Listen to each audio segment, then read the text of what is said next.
Lesson 10: Treating Others with Reiki. Before you begin a full body treatment on another person, there are a few important points to remember. Who can be treated? Everyone! As long as people consent to receiving Reiki treatment, there are no exclusions. What can be treated?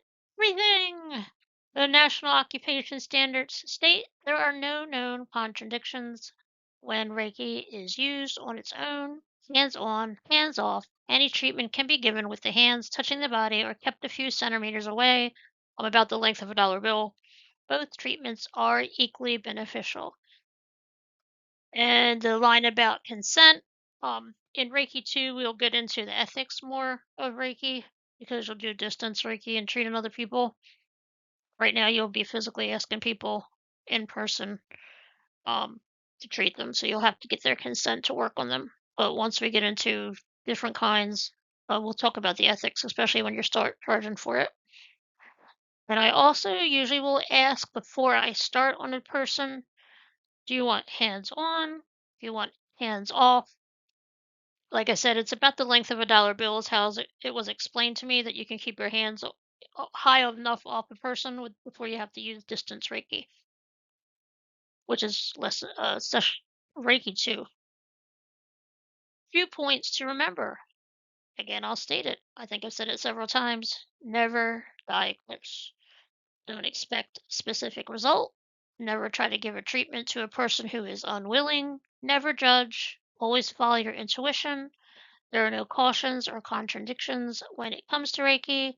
When you give a Reiki treatment, you also receive it at the same time. You cannot overdo Reiki, but often just a few minutes are not enough, sometimes more.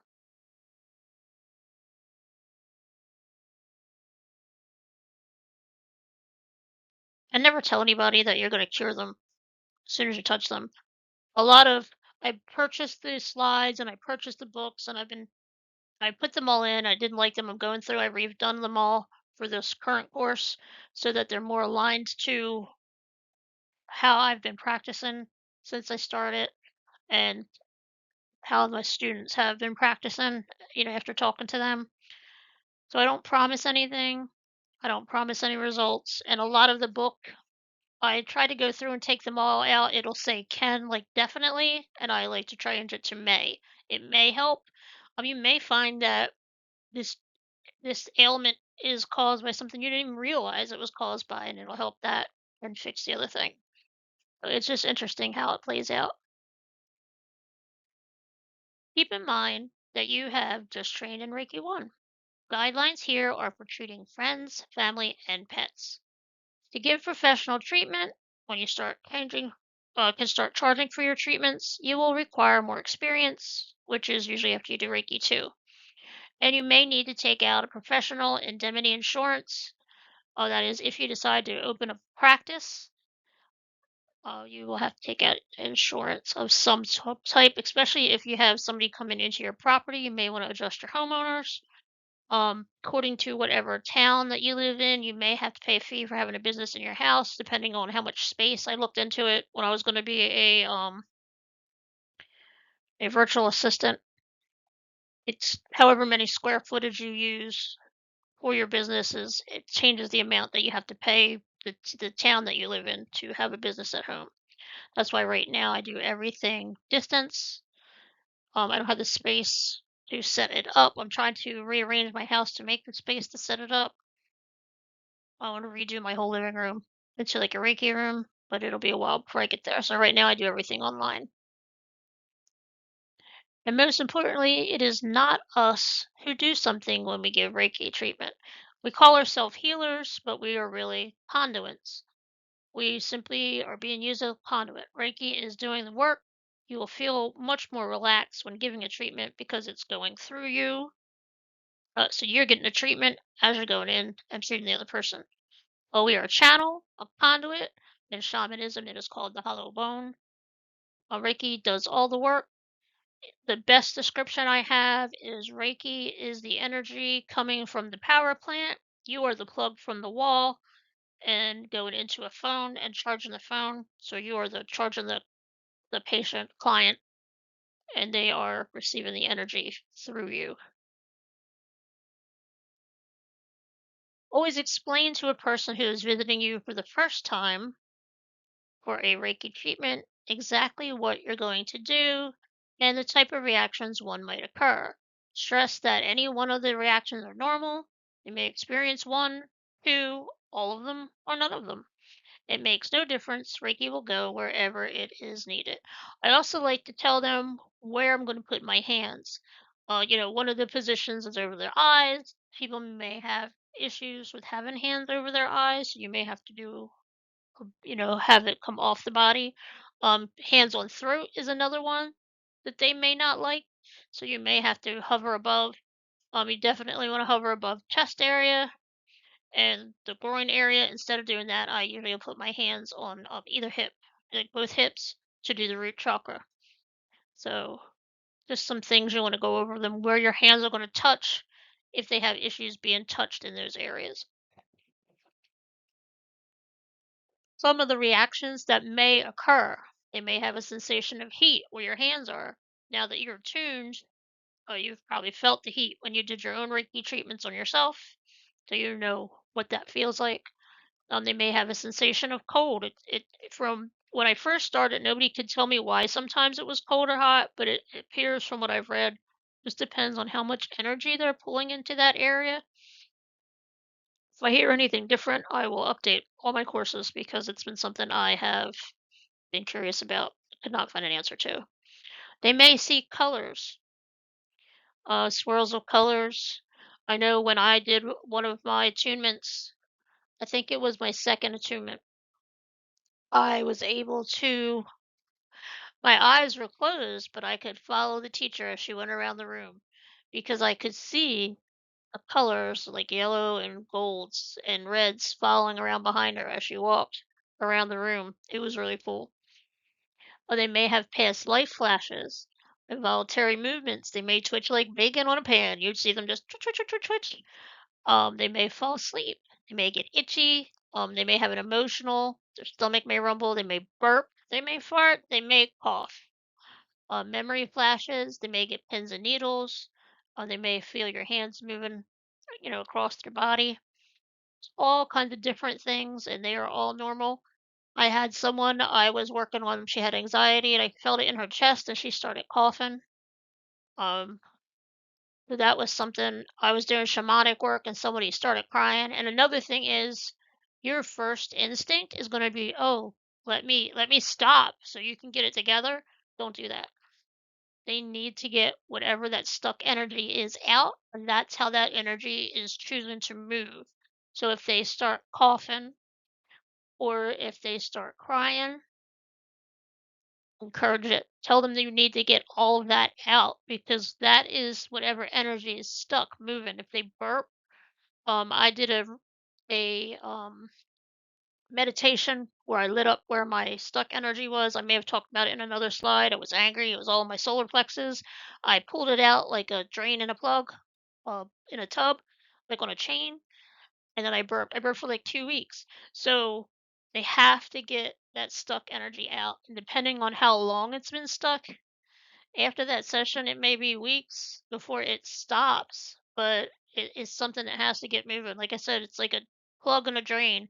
And then once you pull it, whatever's been behind it for however long, it's got to come out, or else whatever the issue is not going to get better. Often the client will experience extreme cold at the position of your hands while you feel intense heat. So when I first did my very first Reiki 1 course, because I've taken it a bunch of times, it was in a really nice office. We had the tables and all, and it was when I did Reiki on someone, I was burning up. I'm like, oh my God, this room is like 1,000 degrees. But when they did it on me, I was freezing cold. I could not get warm enough. So it is really neat. I would say neat. It's neat to me, but it's really interesting the different effects that two people in the same room right near each other will have from the same experience. If the client experiences nothing, explain to them that Reiki works often on a subtle level, and yet it will have profound results, which normally become apparent in the following days or weeks. So they may walk out and be like, I didn't do anything. Then a couple days later, they may be like, hey, I noticed all these changes. So usually after you do a treatment, you may want to do a follow up. I usually try to follow up a week later, maybe the next day, and then a week later, and like, hey, how are you doing? There should be some Reiki follow up cards. I think they're in Reiki 2. I'll move them to Reiki 1 if they're not in there already.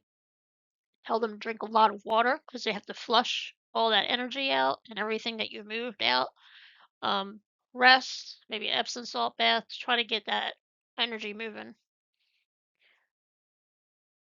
And never forget the client is drawing Reiki through you. They are doing the healing on a subconscious level. You are only a channel. But everything is different. So they talk a lot about what the client is expecting, but what may happen for you doesn't get covered too much in these books. You may, you are a channel. So you physically, I don't want to say you're not doing anything, but the Reiki goes through you. But at the same time, depending on how intuitive you already are or you become as you go through, you may see things, you may feel things, you may hear things. Things will just come to you. I don't know how to explain it. I do, when I was doing Reiki 2, I was doing a session on someone's husband. And sometimes the hardest part is trusting yourself and what you are seeing. So I go through, I'm like, I felt this. He was sick. He had some kind of cold, I believe. So I felt the tightness in his chest. I go through all the body things that I felt. And then I said, and I saw the Easter bunny. It was like almost like the rabbit from Alice in Wonderland, little vest, monocle. I said I saw the Easter bunny. I have no idea what it has to do with anything, but you want to try to give everything you see. A song you hear might pop in your head a certain part of the lyrics that may mean something to them. Anything you feel, see, hear, just tell them. And the most important part for you is, because it's hard for me, is we are not supposed to try to tell them what it means. It is not up to us to decipher what we hear or see. We just give them that information and let them, they'll know what it means. So with the Easter bunny, I was like, nah, I'm not going to tell her. Then I was like, you know what? I'm supposed to tell her everything. So I said, I saw the Easter bunny. And she said, well, you just working on him right now? And I said, yeah. And she said, oh my God. She had a little cat named Dust Bunny, and it was sitting on her husband's lap while I was working on him. So that is something that was not related to him being sick, but it was related to me working on him at that time. So I could say, hey, this is what I saw. She knew I was actually there working on her husband. So it's stuff like that that may pop up. Tell them everything, even if it sounds completely insane like an Easter bunny. Reiki travels where it's needed. No knowledge of the human anatomy or physiology is required to work with Reiki. You leave your ego aside and Reiki will do the work. That being said, I do have, we have that anatomy in there that shows you the basics because I feel like it is helpful. And when you get to Reiki 2, I'm going to get into more of anatomy from a holistic level because each organ has an emotion. Each organ stores things that happens for different reasons. Um, it's something I want to cover because I think it's helpful. Grief is in the lungs, so if someone has a lot of lung issues, it could be unexpressed grief.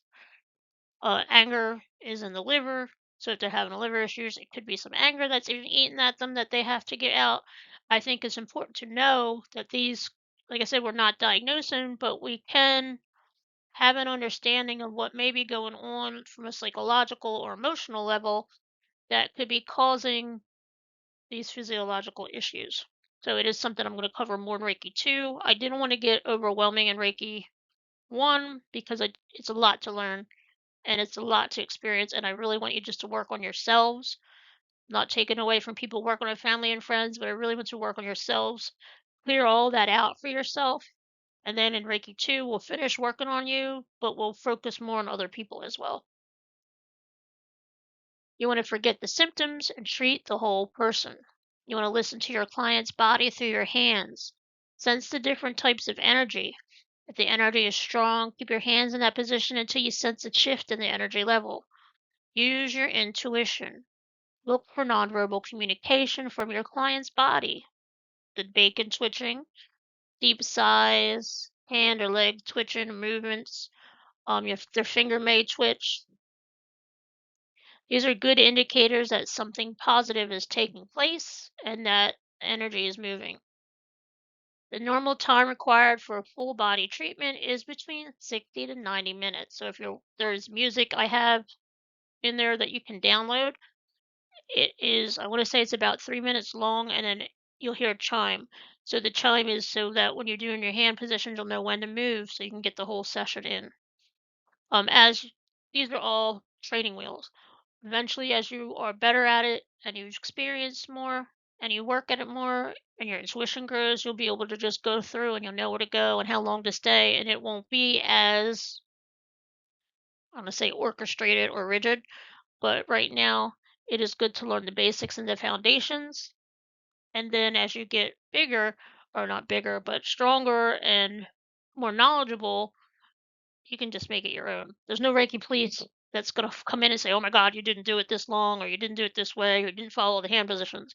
But for Reiki one, it's important to follow guidelines because you're learning, and it's good to practice and get that muscle memory in until you learn how it works better, and then you can learn how you work with it better and make the changes that you need. At the end of a treatment, always offer your bottle of water, of cold water, to aid in grounding. Chocolate is also a big grounder I found, which was lovely for me because I love chocolate. You can always wash your hands under cold running water after each treatment. You want to always do your hands in Gasho and thank Reiki, and then do the dry brushing as well to break that connection. When you're beginning the treatment, you want to ensure the client is lying flat on the table with their arms down by their sides. That is, if you have one. Um, if you're home, they can be on the couch, the bed, whatever, because it's just your family or friends. Their legs should be also flat against the table, and they may not be crossed because it may block the flow going through. When we do it on a table, you may want to have a pillow under their knees to kind of support their knees and one behind their head. I also have eye mask that I will use for people just because I like eye mask. It kind of gives you that whole spa day feeling and it's relaxing. Keeps them so their eyes are closed and they don't have to like keep open their eyes, look around or whatever. They're kind of relaxed. You want to gently lay your hands on your client's body. Keep them in each position for between 3 to 5 minutes. Like I said, as you become more experienced, you'll use your intuition. You'll know where to go, how to go, how long to stay there. It is important to always keep your fingers together when using the Reiki hand positions. It is not necessary for your hands to get hot in each position. This keeps the channel strong between your clients and the universal life force. And you want to always think, like I say, it's paws, not claws, kind of like your hands are in mittens. You don't want to have them all spread out like you're gripping on them, like a death grip on somebody. In the case of burnt skin or the client's genital or breast area, you want to hold your hands just above their body, like we talked about before. They may have sensitive areas that cannot put, and like I said, you can go up as high as a dollar bill without having to worry about losing your connection. You will find that different parts of the body draw more energy than others. Some may draw less. No Reiki session is ever the same since every individual is unique and in constant change. It is reminding you of the ancient saying, you cannot step twice into the same river or step into the same river twice. This, and also don't forget a box of tissues. Like I said, if somebody's crying, you got to have something to give them. And you want to encourage it, do not stop it.